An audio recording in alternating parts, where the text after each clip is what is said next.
अपने घर पर हुए हमले पर अरविंद केजरीवाल का बयान सामने आ रहा है।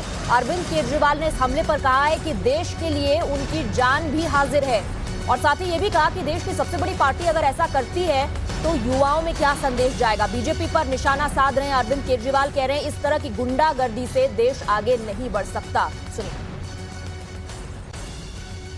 देखो, केजरीवाल इंपॉर्टेंट नहीं है। मैं बहुत छोटा आदमी हूं, इस देश का एक आम नागरिक हूं। देश के लिए मेरी जान भी हाजिर है, लेकिन मेरे को ये लगता है कि इस तरह की गुंडागर्दी से देश आगे नहीं बढ़ने वाला। हमें अगर देश को आगे ले जाना है, 21वीं सदी का भारत बनाना है, तो प्यार और मोहब्बत से सब लोग मिलके काम करेंगे, तभी देश आगे बढ़ेगा। संवाददाता पुलकित नागर इस वक्त जुड़ रहे हैं। वैसे आम आदमी पार्टी कोर्ट का रुख कर चुकी है एसआईटी की मांग को लेकर। अरविंद केजरीवाल ने अपनी पहली प्रतिक्रिया में कहा कि केजरीवाल मायने नहीं रखता, उनकी जान देश के लिए हाजिर है।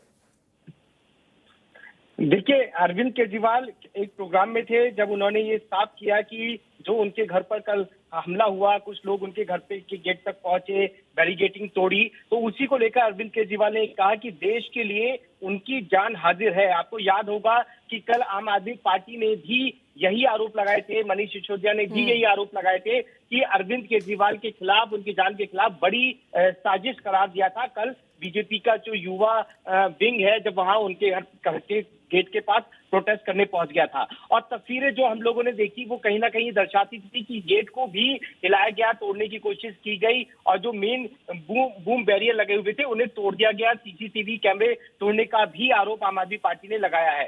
अब अरविंद केजरीवाल ने भी इसे उसी से जोड़ा है और ये कहा है कि देश के लिए मेरी जान हाजिर है, और साथ ही ये भी कहा कि अगर देश की सबसे बड़ी पार्टी के युवा इस तरीके से करते हैं तो युवाओं में, देश के युवाओं में गलत संदेश जाता है, और पिछले 75 साल से आपस में ही तमाम लोग लड़ रहे हैं, हमें देश के लिए काम करना होगा। जी पुलकित, बहुत बहुत शुक्रिया आपका इस पूरी जानकारी के